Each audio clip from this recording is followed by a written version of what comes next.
eu trabalho na área de recursos humanos aqui na Cummins e vou mediar a sessão junto com a Adriana. E aí, já de primeira, eu queria parabenizar a Adriana pelo Dia do Psicólogo. Então, hoje é dia 27 de agosto, Dia do Psicólogo. Parabenizar todos os psicólogos que nós temos na Cummins, que são muitos, principalmente no RH. E os estudantes, então, os nossos estagiários que estão aí estudando psicologia, estão se formando na área, parabéns para todos.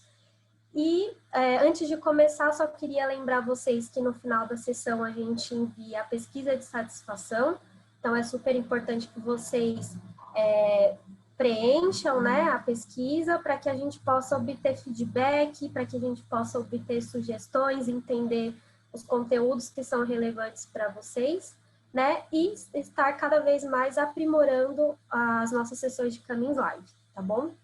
Então é isso, agora é com você, Adriana, nossa especialista no assunto.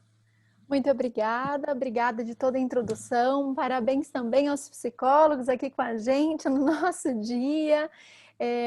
Já começo a fazer aqui um link com o tema anterior dessa semana e já, claro, gente, vou iniciar essa questão da família. Porém, eu fiquei de passar para vocês, me foi pedido essa semana, na terça-feira, que eu passasse o nome aí do livro para pensar a mudança no sentido do Kaizen, os pequenos passos, para ter um resultado aí numa rotina que queira mudar. Então, já começo dando a dica do livro e já logo inicio o tema de hoje sobre a família. Então, pessoal, quem quiser anotar, o livro é Pequenos Passos para Mudar Sua Vida. Esse foi o combinado que eu traria essa informação. Então, para quem quiser, quem gosta, quem quer saber um pouco mais do tema, e durante a live eu posso até falar um pouco mais, né, fazendo uma ponte, um link com o tema de hoje. E falando especificamente sobre o tema família, já dando início, então, à nossa live de hoje, ao conteúdo de hoje. O que eu preparei para a gente bater um bom papo é em relação, claro, às nossas emoções, em relação à família, mas também lembrando que eu fiz uma linguagem que vai ser usada para que a gente possa pensar, né? Porque eu usei para que a gente possa pensar para, às vezes, para pais, para avós, para relação com tios, primos, filhos, sobrinhos, que tantas pessoas a gente pode ter no ambiente da família, né? Eu coloquei isso porque, por exemplo, quando estiver tendo filhos, e às vezes alguém não tiver filhos, a nossa mente habitualmente, quando a gente ouve uma coisa que não é pra gente, a gente desliga um pouquinho. Então eu chamo a atenção e faço essa introdução, porque pode ser que justamente aí, porque eu preparei isso de caso pensado, a dica não seja só para filhos. Então, mesmo que não tenha, fala, peraí, isso daqui eu posso adaptar para outra coisa. Eu vou ajudar vocês nessa adaptação aí do raciocínio, mas já fiquem ligados quando falar alguma palavra que não faça muito eco aí com a família de vocês, não desligue mentalmente não, presta atenção que a gente costuma fazer isso. Quando é um tema que a gente fala, acho que isso aqui não é muito para mim, nem escutou o tema, a gente já dá uma desviada, fica mais aí com os nossos pensamentos, né? Então, a gente também havia comentado essa semana na terça-feira a questão da importância sobre ter um preparo para momentos de alta, momentos de baixa, e aí eu havia comentado sobre a questão da música, do Carmina Burana, havia comentado um pouco que eram escritos medievais e que a música tinha aquele impacto que foi criado depois da letra, para mostrar o tamanho da importância desses nossos altos e baixos. Como eu trouxe essa canção, essa música, né? Hoje eu trouxe uma canção para vocês. Aqui a gente não vai, eu não vou cantar, não vou mostrar como outra vez um sonzinho, mas eu faço questão de ler a letra porque tem tudo a ver com a nossa reflexão de hoje. A música é Família, do Titãs. Para quem não conhece ou para quem já conhece, eu vou comentar, como eu disse, eu vou ler a letra porque a gente vai fazer uma reflexão juntos e que tem a ver com o que a gente vai conversar hoje. Então, a música fala família, família, pai, mãe, titia, família, família, que almoça junto todo dia. Nunca perde essa mania. Bom, aqui eu já faço uma pausa e digo assim, quantos hábitos que cada família criou, e não é só o hábito de comer junto, o hábito do que é valorizado para cada um. É legal a gente ter um momento de reflexão dos valores que nós temos e fomos criados dentro desse valor, independente se a gente vai seguir com os nossos filhos ou não. Mas o que nós aprendemos? Algumas famílias ensinaram, inclusive, que não tem essa de comer junto, não. Cada um come onde quiser, come no quarto, come na sala, independente de pandemia, cada um aprender um hábito, às vezes de ser mais independente ou de criar uma forma um pouco mais dependente das opiniões. Então, às vezes, algumas pessoas não têm por hábito tomar decisões sozinhas. E aqui, antes de eu falar específico de gerenciamento das emoções, eu estou fazendo aqui um apanhado para que se pense como é a estrutura de cada um. Quais são os detalhes, os valores que fazem sentido para cada família. Aqui não é algo realmente como um processo de melhoria na solução, mas de análise. Porque pode ser que vocês percebam alguns hábitos que vocês querem mudar. Às vezes a família tem hábito de todo mundo brigar, gritar, depois faz as pazes, que é ótimo, mas às vezes se leva esse ambiente um pouco quente, né, das emoções aí no ambiente profissional. Algumas pessoas não vão entender isso como hábito familiar, vão entender isso como dificuldade aí nas relações. Então, aqui é mais um pensamento sobre essas estruturas, sobre a forma com que a gente vive dentro do nosso ambiente ou que a gente viveu. Então, seguindo aqui a letra, mas quando a filha quer fugir de casa, precisa descolar um ganha-pão, filha de família, se não casa, papai não dá nenhum tostão. Então, aqui continua também, seguindo as regras, que de certa forma fugir de casa não parece aí uma solução muito aceita dentro desse ambiente aqui criado por essa canção. Possivelmente uma família com algumas regras aí um pouco mais justas, né? Fugir normalmente não é a primeira opção aqui. E aí depois continua a estrutura da música com família, vovô, vovó, sobrinha, família, janta junto todo dia. Novamente essa questão de estar junto ou do hábito, nunca perde essa mania, então a música trata, né, dessa forma mais leve como uma mania, mas é uma rotina, é um aprendizado. E aqui continua, mas quando o nenê fica doente, procura uma farmácia de plantão. O choro do nenê é estridente, assim não dá para ver televisão.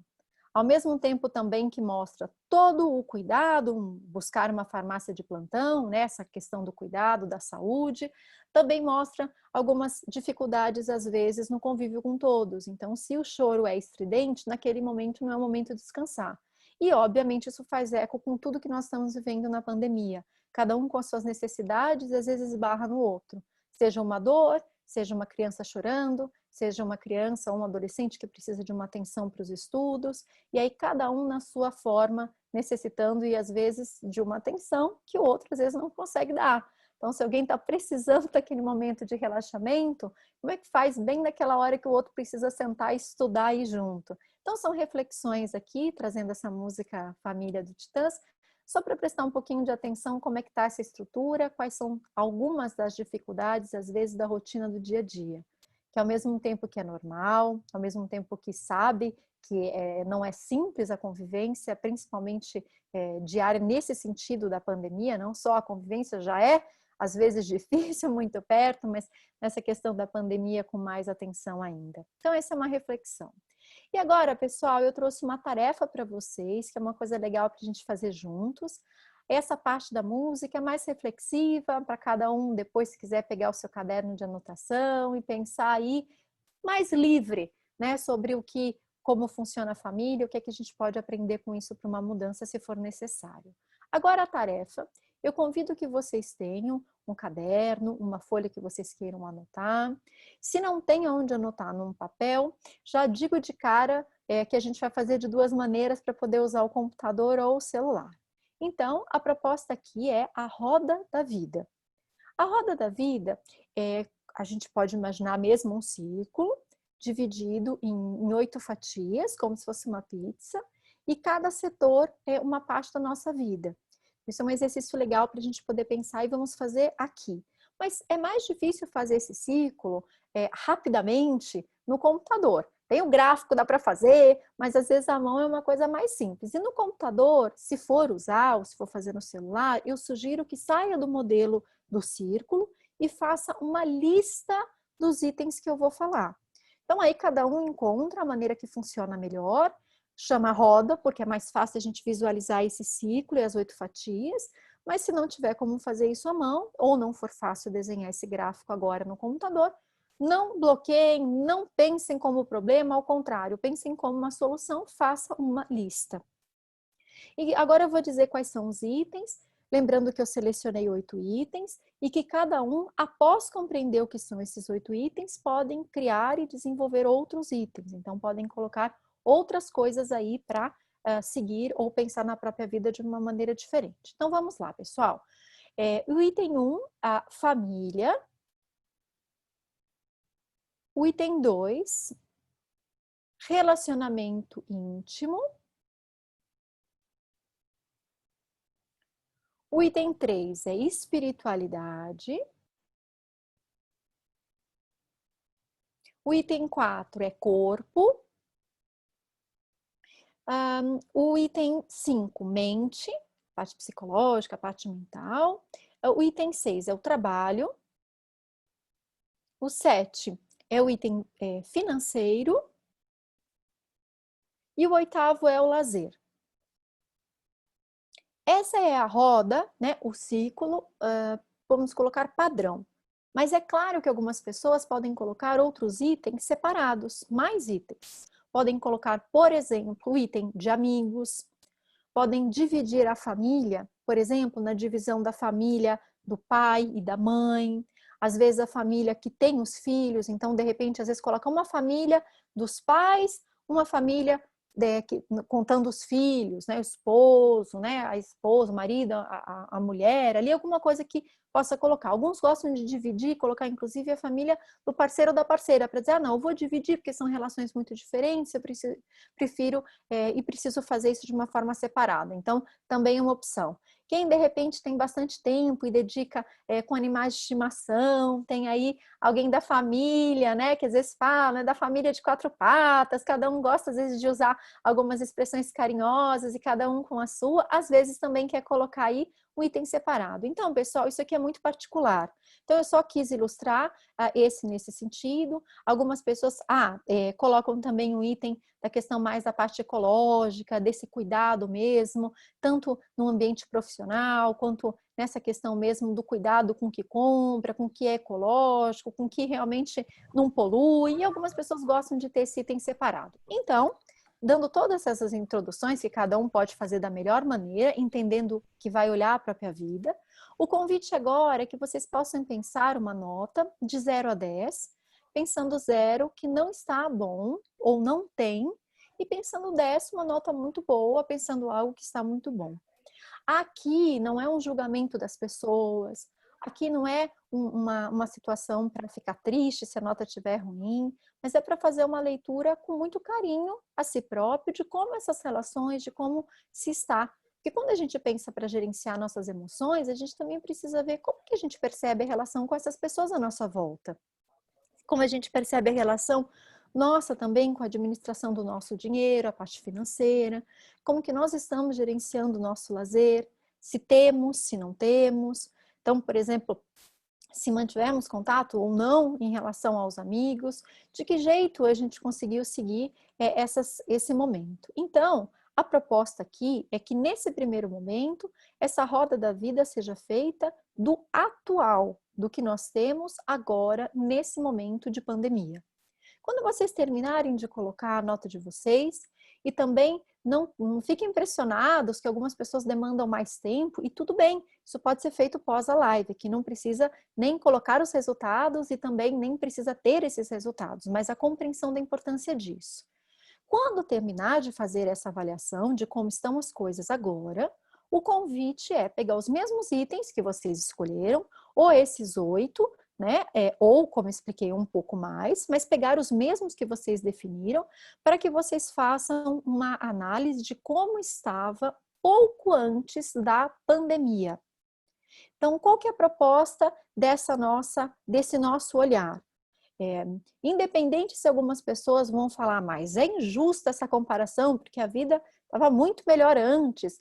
Aqui não é bem essa proposta de bom ou ruim, mas é de entender quais foram os aspectos que foram um pouco mais afetados nesse momento.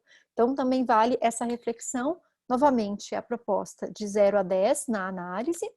E quando se terminar de colocar essas notas, de como as coisas estavam, de novo, sem pressa, isso pode ser feito agora, isso pode ser feito depois. É legal também perceber e pensar nesses setores e entender o que pode ser melhorado. Então, pensar, 3 alternativas, por exemplo, de melhoras. Então, se tem, de repente, na relação ali, uma dificuldade, por exemplo, com os filhos, dificuldade às vezes, porque essa frase ela é meio aberta. Então, tentar alguma coisa um pouco mais, perceber o que que é. Se é uma dificuldade de colocar regras em casa com os filhos. Aqui eu já estou ajudando que vocês façam perguntas a vocês mesmos para compreender por que essas notas não estão tão boas.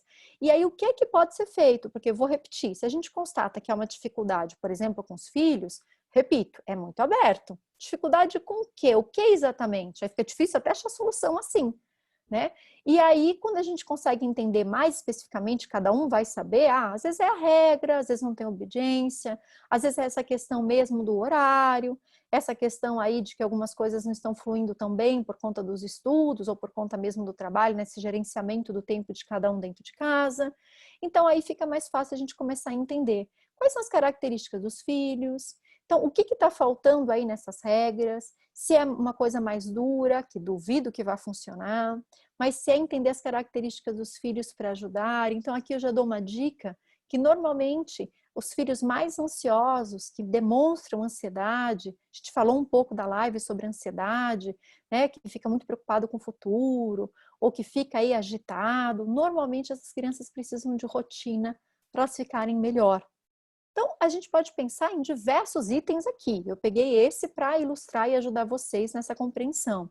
Então, a gente pode pensar aí que pessoas mais ansiosas, quando elas já sabem a rotina, quando elas já estão inseridas, elas costumam lidar melhor com as situações. É claro que o imprevisto vai ter o tempo inteiro na vida, mas se a gente não tem nem o que é previsível, já o que é previsto, organizado, aí fica mais difícil mesmo.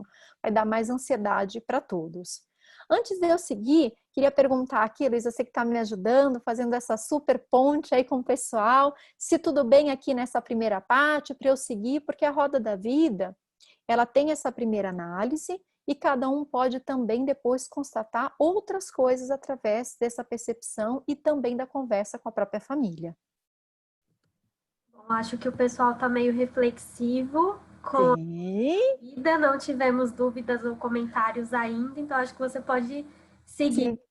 Então, eu conto para você que em outras lives que também tive a oportunidade de participar e comentar sobre isso, eu tenho essa experiência de que as pessoas não perguntam nesse momento. Quero compartilhar isso, né? É a primeira vez que as pessoas estão fazendo, mas gostaria de compartilhar a minha experiência. As pessoas não perguntam aqui. Elas normalmente estão mais quietinhas internamente, fazendo essa reflexão. E só que antes da gente seguir, a gente também pode pensar outras coisas além dessas que eu já deixei aqui. A gente pode pensar também numa roda da vida a respeito de atenção. Às vezes a gente constata e pode dar nota. Quanto de atenção eu dou para cada setor? Às vezes a gente vai ver que a gente não está, algumas notas mais baixas, está faltando um pouco de atenção. E outras não têm a ver com isso. Às vezes a gente está dando uma super atenção aí para a questão do corpo, por exemplo, né, para cuidar da alimentação e tudo, não falta atenção aí, mas às vezes não é suficiente porque falta uma dica, falta uma orientação profissional, falta uma organização diferente. Então também é uma outra leitura que pode ser feita, fazer a mesma roda através da perspectiva de quanto de atenção estamos dando ou podemos dar a mais para cada setor que às vezes não temos uma nota suficientemente boa. Você precisa... Adriana. Oi, pois não, desculpe. Eu tenho uma pergunta, eu gostaria de fazer uma pergunta. Eu posso fazer diretamente ou tenho que mandar para a Heloísa? Eu não entendi essa parte. Pode fazer, pode perguntar. Posso fazer diretamente? Então, Adriana, eu achei muito interessante a parte onde você falou sobre a ansiedade, né? Porque às vezes as pessoas confundem ansiedade assim, eu estou esperando aquela viagem. É um tipo de ansiedade totalmente normal, faz parte do ser humano.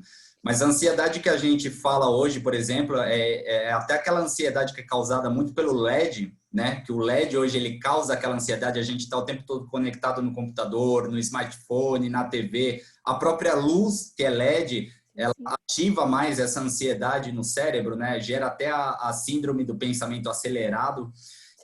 E eu, por exemplo, eu antes dos meus 22 anos, eu nunca tive problema com ansiedade, com estresse, com depressão. Mas eu levei um tiro na cabeça e por causa do tiro que eu levei, eu fiquei um mês com a bala, eu passei por 4 neuros e os neuros falaram, você não precisa operar. O 5º neuro que ele foi falar, cara, você precisa operar, você tá próximo de ter uma meningite. E se você tiver uma meningite, você vai morrer. Então eu não ia morrer por causa do tiro, mas eu ia morrer pela negligência médica. né? E o que acabou acontecendo? Por causa dessa lesão que eu tive no cérebro, aqui no meu lóbulo frontal esquerdo, eu tive uma pequena lesão no cérebro, eu perdi a visão do lado esquerdo porque a bala cauterizou meu nervo óptico, mas o meu principal problema realmente foi por causa do meu lóbulo frontal esquerdo, onde causou esse problema emocional e ativou essa ansiedade, ativou essa depressão, ativou essa síndrome do pensamento acelerado.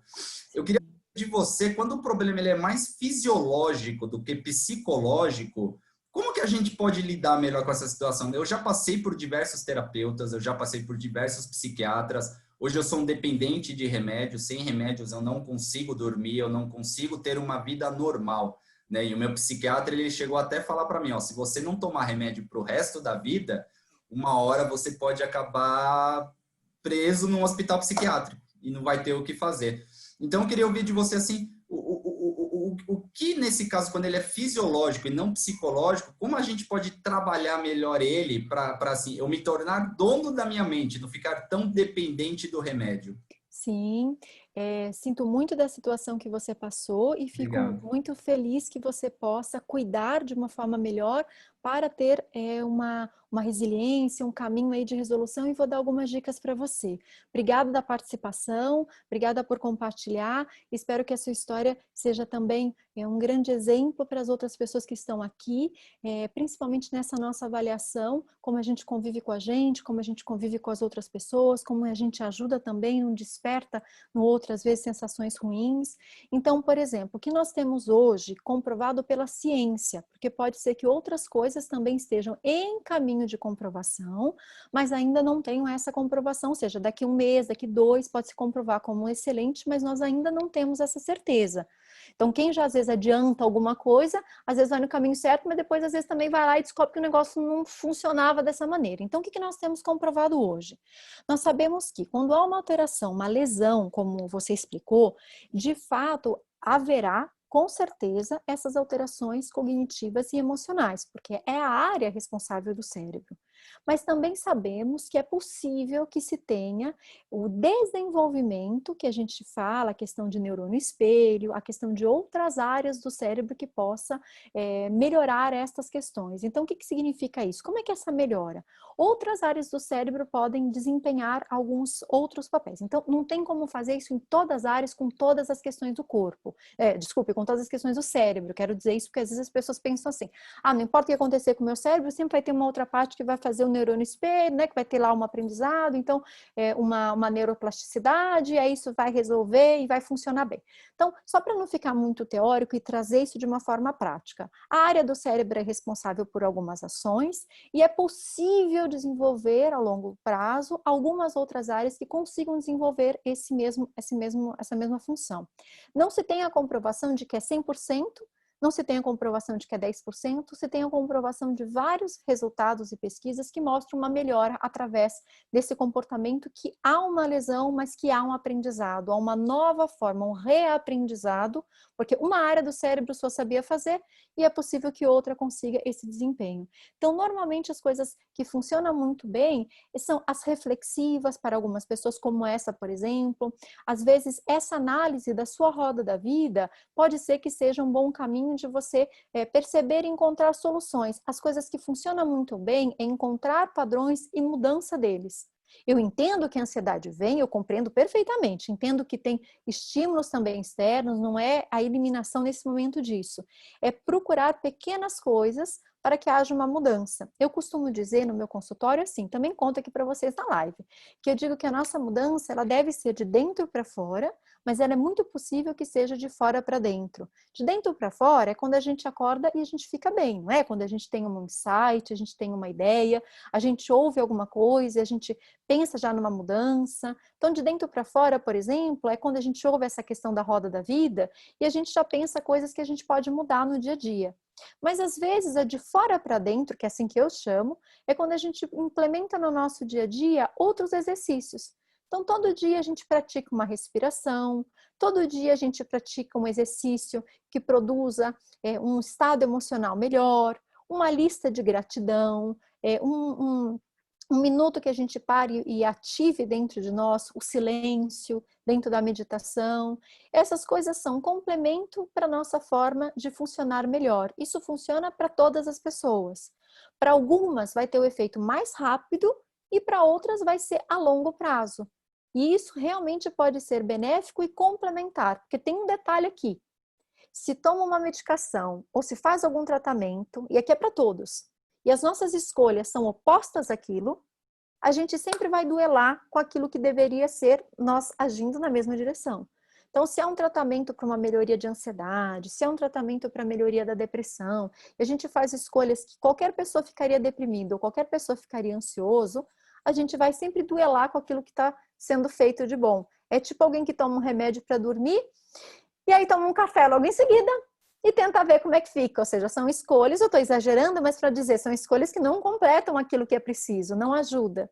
E às vezes num processo psicoterápico a gente consegue ter mais consciência. Essas coisas óbvias, tomar um remédio para dormir, tomar um café, não é essa que a maioria das pessoas se engana e erra. Pois Só não. fazendo um complemento do que você falou na parte da respiração, eu queria até ver com você se é verídico ou não. A minha esposa me falou que ela conheceu um tibetano que ele conseguia puxar o ar só para o pulmão, sem mexer a barriga. E ela falou, né? Tenta sentir o ar entrando até o seu pulmão, não deixa descer para a barriga e faz esse controle da respiração, como se fosse uma meditação. Eu tentei já por um mês, eu não consigo deixar o ar não ir para a barriga. Isso é uma coisa tibetana, psicológica, ou efetivamente, cientificamente, há essa possibilidade de controle da entrada do ar? Ou é só um efeito plausível, assim, de pensar? Ele meditando, ele vai pensar que ele está controlando o ar, mas na realidade ele está focado na respiração e é o que importa. Eu queria saber se você sabe responder Sim. a pergunta também. Na verdade, do que eu sei mesmo do funcionamento da respiração é que o que vale, independente se ela é a diafragmática, que é com a barriga, ou se ela é a torácica, que a pessoa consiga ter o controle. Então, da parte psicológica, tanto faz se ela vai acessar um lado ou outro, mas de que ela consiga fazer um ritmo coerente. Agora, para uma meditação mais profunda, ou para acessar níveis mais profundos, talvez seja necessário exercícios específicos, né? Quase como uma hipnose. Se a gente pensar, tem vários graus, vários estados, e alguns precisam ser muito profundos. Então, às vezes, essa respiração precisa de alguma coisa mais profunda para a meditação, mas no nosso dia a dia, para a nossa melhoria, nós podemos fazer de uma forma mais tranquila, menos profunda. Então, Adriana, Pois não, pois não. a gente teve alguns comentários aqui no chat bem interessantes. A Juliana colocou e eu achei bem interessante colocar aqui em Muito obrigada. relação aos remédios. Então, assim, tem pessoas que tomam remédios para a vida inteira, né? Ela deu os exemplos aqui, diabéticos, hipertensos e tudo mais. Mas quando se trata de remédios voltados, remédios psiquiátricos ou relacionados à saúde mental, existe um certo preconceito, né? Quanto a isso. Então, é um ponto que eu É achei. um ponto importante. Às vezes na família também algumas pessoas sem querer acabam também dificultando, ou seja, fica meio assim, a própria pessoa já tem a dúvida dela. Aí fica o familiar às vezes ali dizendo, não, não vai tomar essas coisas não. Isso às vezes acontece, não é? Essa parte da crítica também da família. Uhum.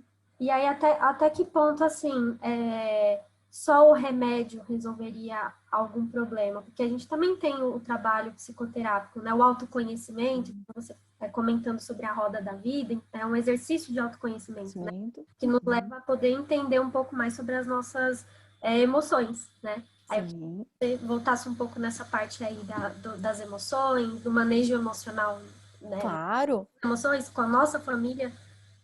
Claro.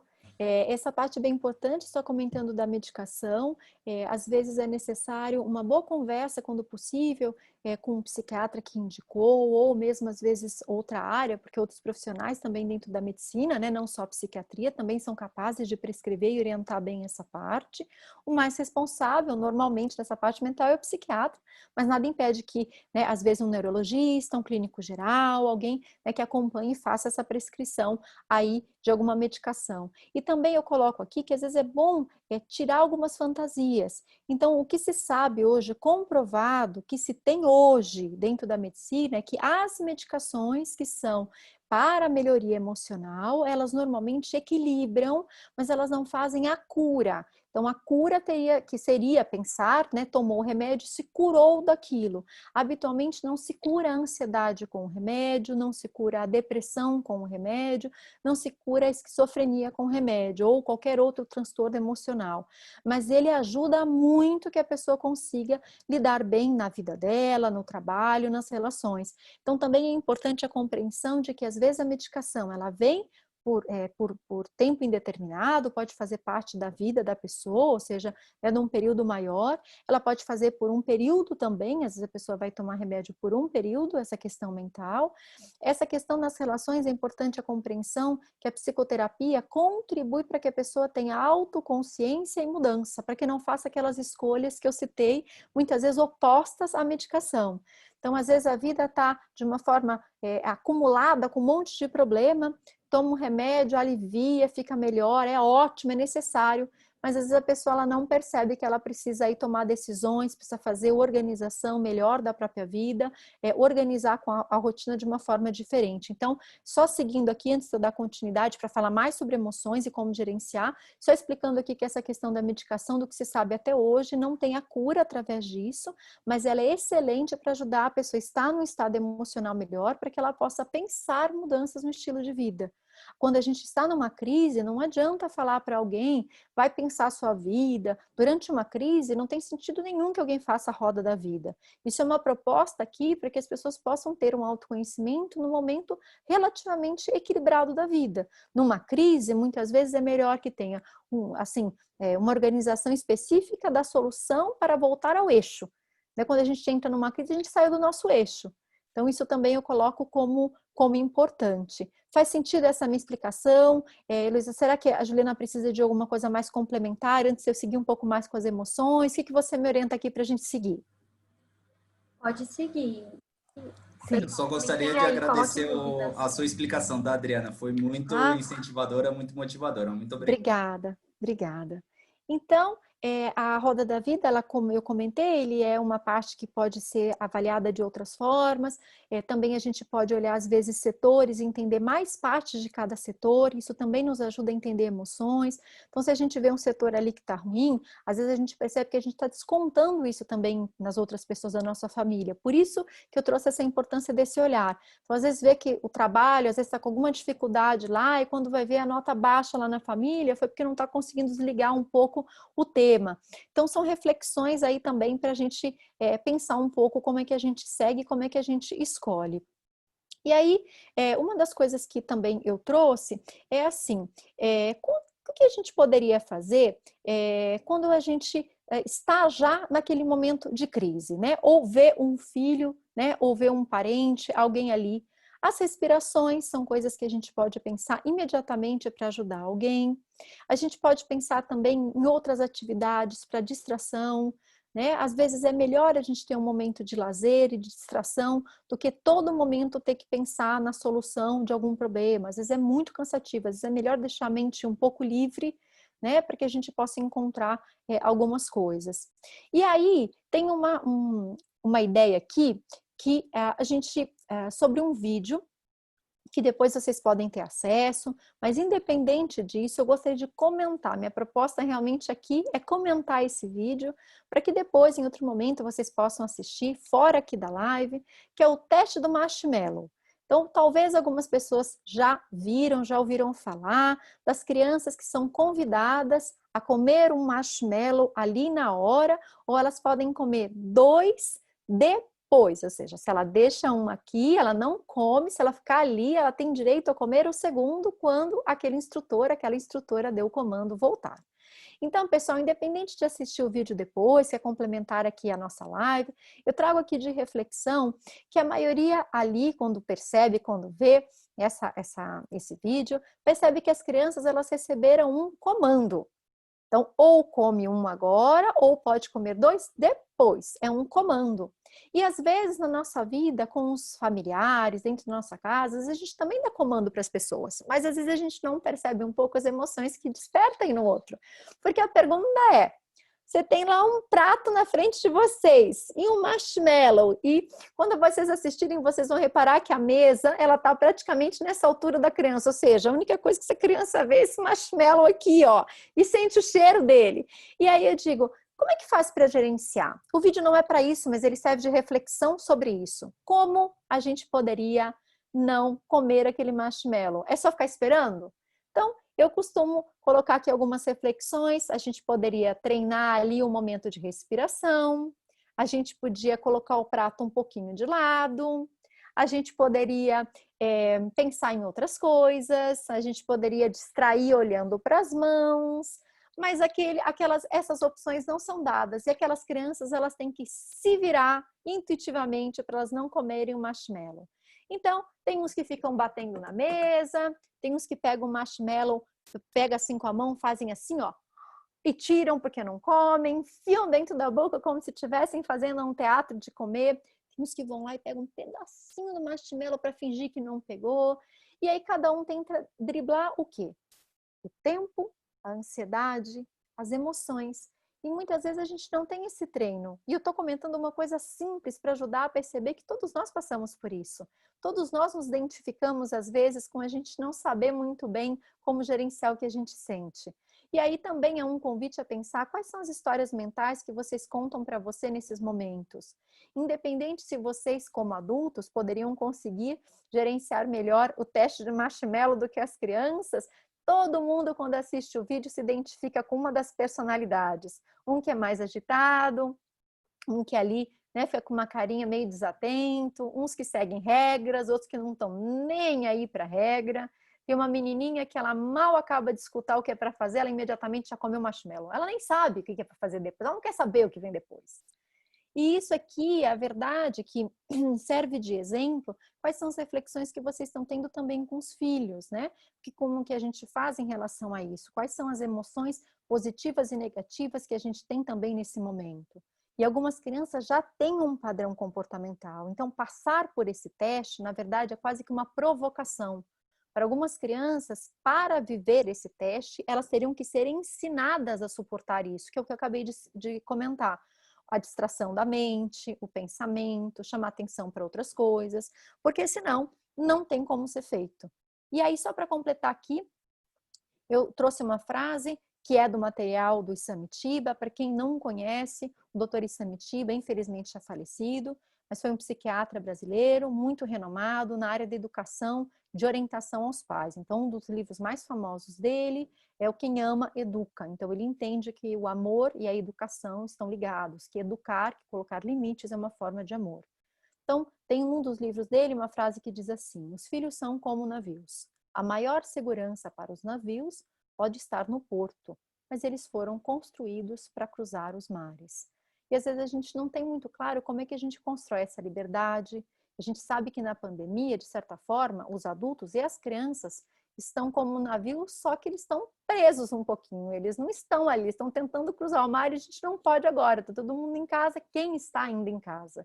Mas, de certa forma, esse porto seguro, que era para estar dentro de casa, às vezes é emocionalmente desgastante. Porque o convívio diário com as pessoas, nem sempre esse porto seguro aí tranquilo. Então, aqui são reflexões que eu trago, e antes de eu seguir aqui, quero só ver novamente se sigo aqui, se dou sequência a alguma outra pergunta, como é que a gente faz aqui? Me orienta para eu poder seguir o nosso conteúdo. Adriana, eu queria fazer uma pergunta que eu acho que talvez seja de interesse da maioria das pessoas, mas assim, durante a pandemia, muitas famílias ou começaram a se amar mais ou a se odiar mais. E aí a gente vê muito um termo que é a inteligência emocional, para lidar com diversas situações. Então, eu queria que você comentasse um pouco sobre isso, como que a gente avalia a nossa inteligência emocional, o que que a gente pode fazer para melhorar e para poder lidar com isso, né, no dia a dia. Sim. E é isso. Perfeito. Então, eu vou começar contando uma história e já explico mais sobre essa parte. Então, eu tenho um acordo com os meus clientes que eu posso citar os exemplos deles sem jamais identificar. Então, eu vou contar a história de uma cliente. Ela contou que ela deu um gatinho para a filha e a primeira vez que a filha estava com esse gatinho, ou seja, não tinha histórico na família de bichinho de estimação. Então a mãe ensinou que ela limpasse a sujeira do gato. E aí, quando ela viu, a mãe viu que a criança, que tem 9 anos, a filha estava limpando, estava errado, né? Não estava da forma certa. Então a mãe disse alguma coisa do tipo: daqui que eu faço, não está certo o que você está fazendo, alguma coisa desse sentido. Não foi uma bronca, mas também não foi um acolhimento 100%. E aí, essa filha respondeu assim para a mãe, exatamente assim que ela me contou: mãe, eu estou aprendendo, eu tenho meu tempo, espera, deixa eu fazer para eu poder aprender. Ela disse, quando ela ouviu aquilo, né, ela não esperava primeiro de uma criança falar uma coisa dessas e depois ela disse, ela tem razão, ela tem o tempo dela, deixa eu ver como ela está fazendo. E eu comento e trouxe esse exemplo, porque essa é uma demonstração de inteligência emocional, que é o respeito a si próprio ali naquele momento, e que às vezes a gente não tem essa paciência, nem com a gente, nem com o outro, mas a gente pode estimular e aprender um pouco mais. Então, dentro da inteligência emocional, a gente pode identificar as nossas próprias emoções.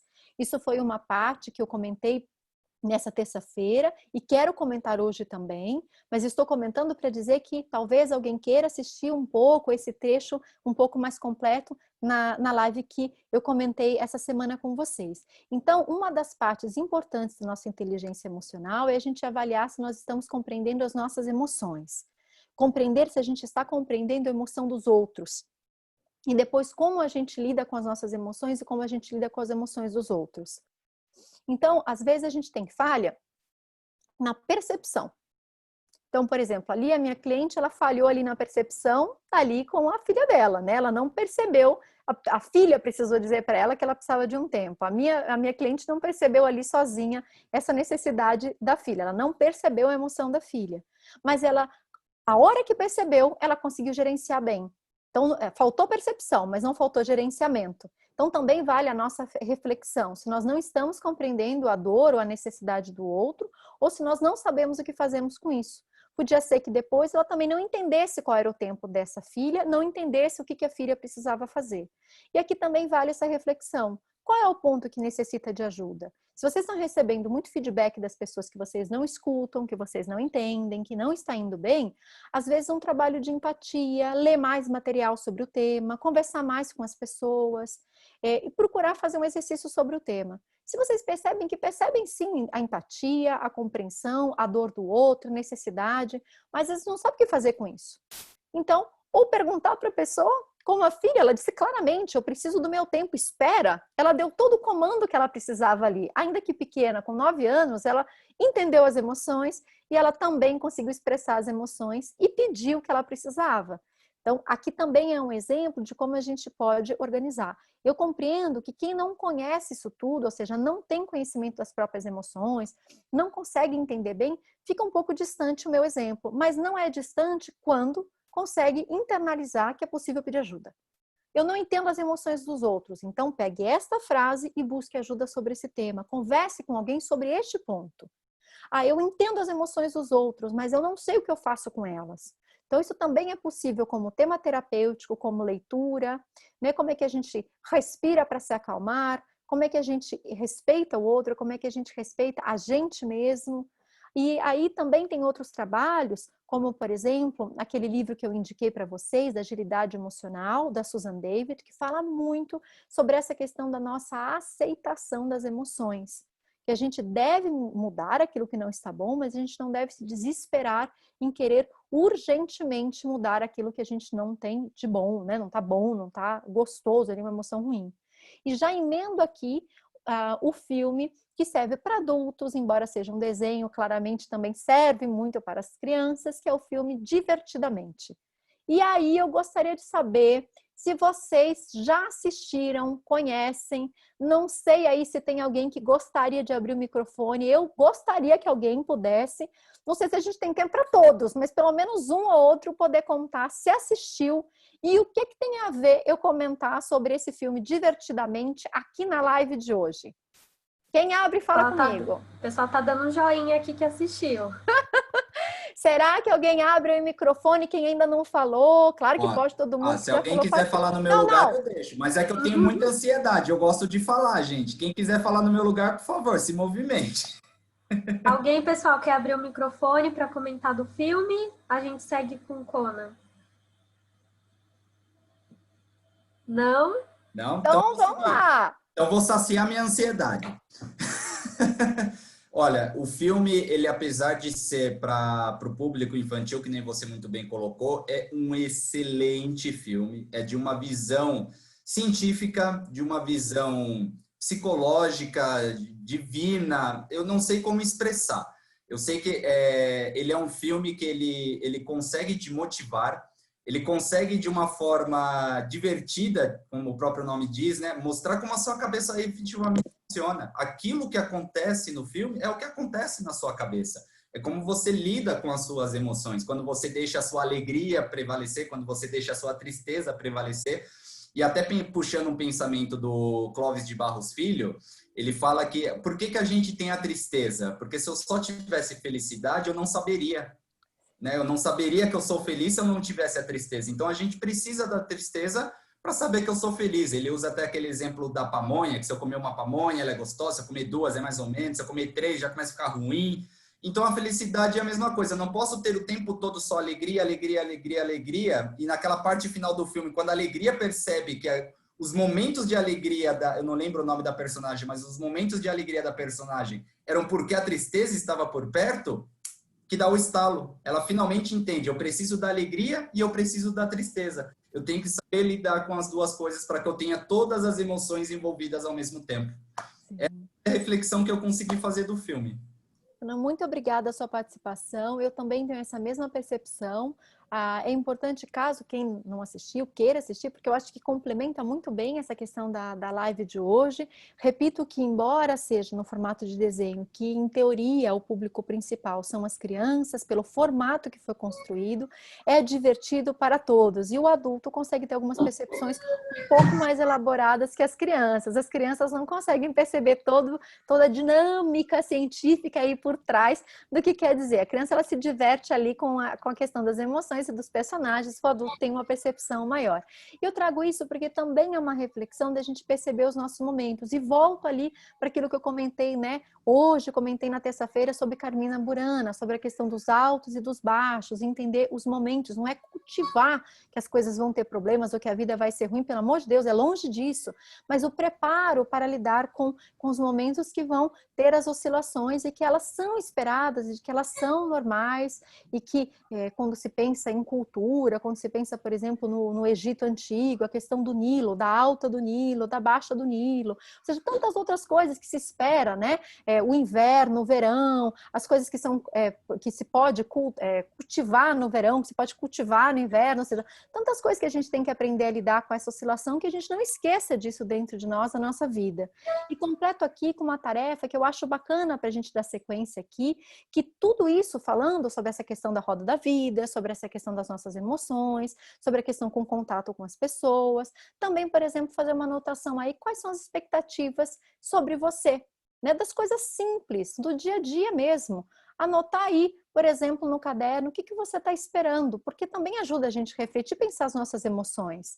Então, por exemplo, será que você está esperando que você acorde no horário certo? Será que você está esperando que você faça atividade física? O que você está esperando? Que você não se irrite tanto com as crianças? Ou que não fique tão bravo, às vezes, com alguns pais mais velhos e teimosos que estão no grupo de risco e que querem sair, às vezes, sem máscara? Eu escuto muito isso. Se na família de vocês não tem ninguém aí que fica manuseando a máscara depois dos 70 anos e fazendo umas coisas erradas, vocês são únicos.